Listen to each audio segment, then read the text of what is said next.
नमस्कार दोस्तों, स्वागत है आपका हमारे चैनल हिंदू भक्ति में। हजारों वर्ष पूर्व झारखंड के दक्षिणी छोटा नगरपुर के प्रसिद्ध 7 भाइयों और एक बहन की कहानी पीढ़ी दर पीढ़ी हमारे पूर्वजों के द्वारा नई पीढ़ी को बताई जाती है। जो हमारी दादी नानी हमको सुनाया करती थी, वही कहानी आज मैं आपको सुनाने वाली हूँ। बहुत समय पहले की बात है, किसी गाँव में एक परिवार रहता था और उस परिवार में 7 भाई अपनी एक बहन के साथ रहते थे। उनके माता पिता नहीं थे। यह उस समय की बात है जब लोग जंगली जानवरों का शिकार करते थे और औरतों का काम घर परिवार और बच्चों को संभालना होता था। ये 7 भाई उस गांव में अपनी बहन के साथ बड़े प्रेम से रहते थे। 7 भाई जंगल में जाकर जंगली जानवरों का शिकार करते थे और शिकार करके जब घर लाते थे तो बहन उन जानवरों को काटकर उनके मांस को पकाती थी और सभी मिलकर बड़े प्रेम से भोजन किया करते थे। ऐसे ही दिन गुजर रहे थे। एक दिन 7 भाई जंगल में शिकार करने के लिए निकले थे। शाम होने वाली थी और बहन अपने 7 भाइयों के लिए खाना पका रही थी। जब वो चाकू से हरी सब्जियों को काट रही थी, तभी चाकू की तेज धार से एक उंगली कट गई। कटी हुई उंगली से खून बहने लगा। अब बहन सोचने लगी कि यदि उनके भाइयों ने उसकी कटी हुई उंगली देखी तो काफी दुखी हो जाएंगे।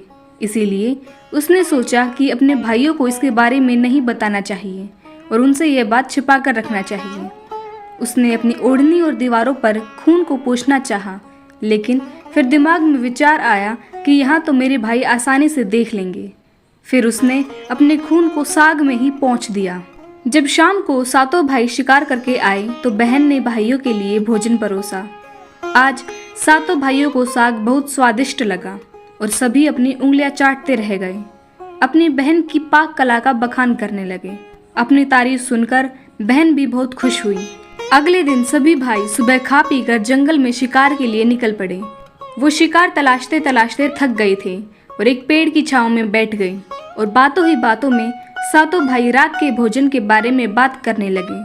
रात में बहन ने जो साग बनाया था उसकी चर्चा करने लगे। सभी कहने लगे कि इतना स्वादिष्ट साग उन्होंने कभी नहीं खाया। 7 भाइयों ने विचार किया कि आज इसके बारे में अपनी बहन से जरूर पूछेंगे और जान कर रहेंगे कि साग में उसने ऐसा क्या मिलाया था जो साग इतना स्वादिष्ट बन गया। जब सभी भाई घर आए तो अपनी बहन के खाने की तारीफ करने लगे। बहन बड़ी खुश हुई। तब 7 भाइयों में सबसे बड़े भाई ने अपनी बहन से पूछा कि कल तुमने साग में ऐसा क्या क्या मिला दिया था कि साग इतना स्वादिष्ट बना।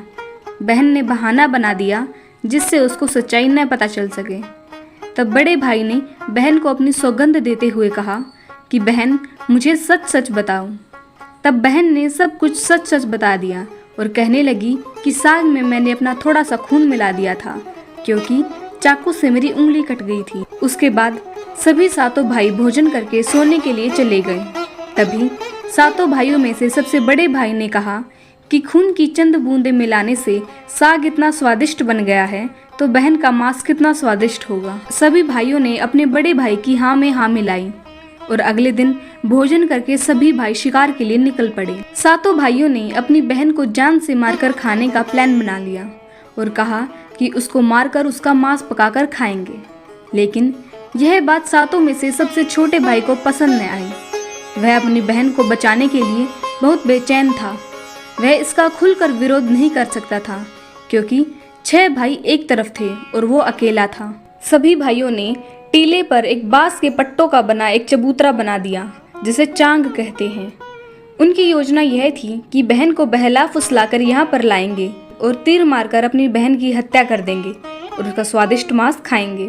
अगले दिन बड़े भाई ने अपनी बहन से कहा कि बहन, अब तुम विवाह योग्य हो चुकी हो और हमने तुम्हारे लिए एक योग्य वर की तलाश की है, अतः तुम सज संवर कर हमारे साथ चलो। बहन अपनी भाई की बात सुनकर बड़ी खुश हुई और तैयार हो गई। चलते चलते जब बहन थक गई तब वह अपने बड़े भाई से कहने लगी कि भाई, और कितना दूर चलना होगा। तब बड़े भाई ने कहा कि बहन, अब थोड़ी ही दूर वो जो टीला दिखाई दे रहा है उसी पर जाना है। टीले पर पहुंचकर बड़े भाई ने अपने छोटे भाइयों से कहा कि इसे रस्सी से बांस के खंभे के सहारे बांध दो। सभी भाई मिलकर अपनी बहन को रस्सी से बांधने लगे। बहन बहुत ही असहाय थी और अपने सभी भाइयों को हत्यारे की नज़र से देख रही थी और वह ईश्वर से कहने लगी कि हे भगवान, ये मेरे सभी भाई मेरे खून के प्यासे हैं। ऐसा कोई भी भाई नहीं है जिसके दिल में मेरे प्रति सराहना हो। ये सुनकर सबसे छोटे भाई का मन द्रवित हो गया, लेकिन वो बेचारा अकेले कर भी क्या सकता था। वह मजबूर था, क्योंकि 6 भाई बहन को मारने के पक्ष में थे। बहन को बांधने के बाद बड़े भाई ने अपने सभी भाइयों को बाण से मारने का आदेश दिया। जब बड़ा भाई सबसे पहले धनुष से बाण मारने के लिए चला तो बहन अपने बड़े भाई के सामने हाथ जोड़कर करुण स्वर में कहने लगी कि मारो मारो भैया। बड़े भाई ने कठोरता से बाण चलाया, लेकिन उसका तीर सही निशाने पर नहीं लगा। अब दूसरे भाई की बारी थी। उसने भी बहन को मारने के लिए धनुष बाण उठाया। उसके भी सामने बहन हाथ जोड़कर वही करुण स्वर गाने लगी। दूसरे भाई का निशाना भी विफल हो गया। इसी तरह 6 भाइयों ने अपनी बहन को तीर से मारने की कोशिश की, लेकिन सभी विफल रहे। अब 7वें भाई का नंबर आया और सभी भाई कहने लगे कि भाई तू पूरी ताकत से तीर चलाना और बहन को एक ही तीर में ढेर कर देना। यदि तुम्हारा निशाना चूक गया तो तुम जिंदा नहीं बचोगे, हम सब मिलकर तुम्हें मार देंगे। बहन ने अपने छोटे भाई की जान खतरे में देखी तो अपने भाई की जान बचाने का उसने निश्चय किया और वह ईश्वर से प्रार्थना करने लगी कि हे ईश्वर, मेरे भाई का तीर सफल हो जाए।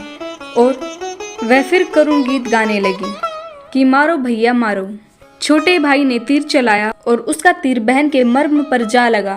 वह दर्द से तड़प कर कुछ ही देर झटपटाने के बाद शरीर से प्राण निकल गए। बहन के मरने के बाद सभी 6 भाई बहुत खुश हुए, लेकिन 7वां भाई बिल्कुल भी खुश नहीं था। सभी भाइयों ने मिलकर बहन के शव को चांग से नीचे उतारा। उसके बाद 6 भाइयों ने बहन के शरीर की बोटी बोटी कर कर काट डाले और बड़े भाई ने अपने सबसे छोटे भाई को जंगल से लकड़ी और पानी लाने का आदेश दिया। छोटा भाई लकड़ी को पानी के साथ साथ कुछ मछली और केकड़ा भी लेकर आया था। वह अंदर ही अंदर बहुत दुखी था। उसके सभी भाई बहन का मांस बड़े चाव से पका रहे थे। यदि वह अपनी बहन का मांस नहीं खा पाएगा तो सभी भाई मिलकर उसे गालियां देंगे। उसने मांस पकाते समय चुपके से केकड़े का मांस आग में डाल दिया और अपने खाने का जुगाड़ कर लिया। चावल और मांस तैयार हो रहा था। जमीन पर केले के पत्ते बिछाकर उसमें सबके लिए खाना परोसा गया। छोटे भाई ने बैठने से पहले अपने स्थान पर एक छोटा सा गड्ढा खोद लिया था। उसने केले के पत्ते में परोसे गए बहन के मांस को उस गड्ढे में डाल दिया और मछली और भात खाने लगा। बाकी 6 भाई अपनी बहन की हड्डियां चबाने लगे तो छोटा भाई केकड़ा चबाने लगा। भोजन करने के बाद बड़े भाई के कहने पर छोटे भाई ने उसके अन्य भाग जैसे कि सिर, नाखून, पंजे सबको इकट्ठा करके उसी गड्ढे में डाल दिया और ऊपर से मिट्टी डाल दी। कुछ समय पश्चात उसी स्थान पर एक बांस का पौधा उगाया। धीरे धीरे उस स्थान पर बांसों का एक झुरमुट बन गया। एक बार उसी स्थान पर एक संत आए और उसी बांस के झुरमुट तले छुपकर मल त्याग करने लगे। उसी समय आकाशवाणी हुई कि हे संत, दुर्गंध आ रही है। संत, दुर्गंध आ रही है। बार बार यही आकाशवाणी हो रही थी तो संत ने झटपट उस स्थान को साफ कर दिया और उन्होंने झुरमुट में से एक बांस को काट लिया और उसकी बांसुरी बना ली और उस बांसुरी को बचाकर लोगों के घर भिक्षा मांगने जाया करते थे और बदले में बहुत सारा उपदेश दिया करते थे। एक बार की बात है कि संत उसी गांव में उसी बड़े भाई के द्वार पर चला गया। तब 6 भाइयों का विवाह हो चुका था और 7वें भाई का विवाह अभी नहीं हुआ था और वो अकेला और अलग रहता था। जैसे ही संत ने बड़े भाई के आंगन में कदम रखा, उसी समय बांसुरी बोल उठी कि नहीं बाजो रे बांसुरी, यही है दुश्मन सबसे बड़ा। बड़े भाई के घर नहीं बाजो रे बांसुरी, दया प्रेम सब छोड़कर रिश्ते में यही दाग लगाया है।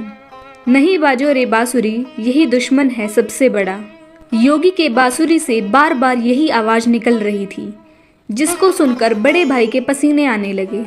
उसने अपनी पत्नी से योगी को तुरंत भिक्षा देकर विदा करने को कहा। ऐसे करके संत सभी 6 भाइयों के पास गए और सभी के सामने यह बांसुरी वही गीत गाने लगती। सभी भाइयों ने अपनी पत्नी से भिक्षा दिलवाकर उस संत को अपने द्वार से विदा कर दिया। उसके बाद संत सबसे छोटे भाई के द्वार पर पहुंचते हैं। वह अकेला रहता था और सबसे अलग हो गया था।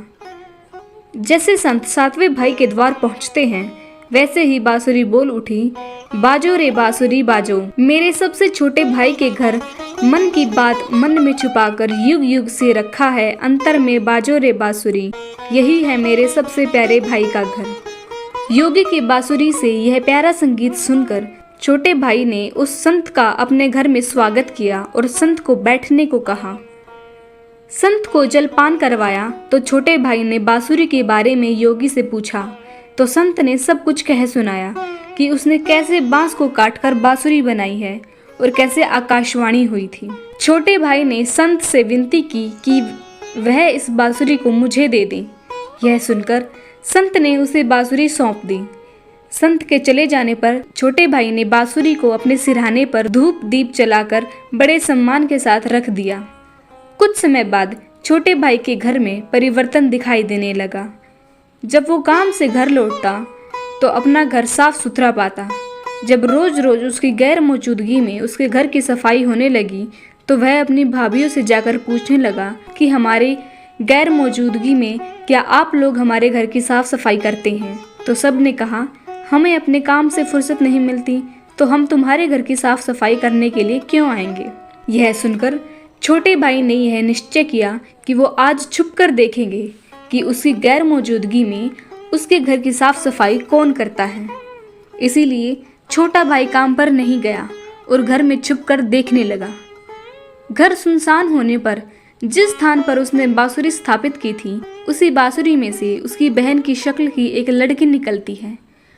उसके घर का सारा काम करके उसी बांसुरी में समा जाती है। यह सब देखकर छोटे भाई को अपनी आंखों पर विश्वास नहीं हुआ। उसके बाद उसने यह बात अपनी बड़ी भाभी को बताई तो बड़ी भाभी ने अपने छोटे देवर को समझाया कि ऐसी ही लड़की बांसुरी से बाहर निकले तो तुम उस बांसुरी को आग के हवाले कर देना, उसके बाद उस पर तुलसी जल छिड़क देना, फिर देखना क्या होता है।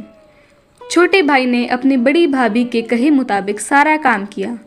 वह बांसुरी से लड़की के निकलते ही बांसुरी को आग के हवाले कर देता है और लड़की पर तुलसी जल छिड़क देता है। तुलसी जल के स्पर्श से वह लड़की मानव रूप में आ गई। भाई ने देखा यह तो उसकी छोटी प्यारी बहन है। उसने अपनी बहन को गले से लगाया। उसके बाद दोनों भाई बहन बड़े प्रेम से रहने लगे।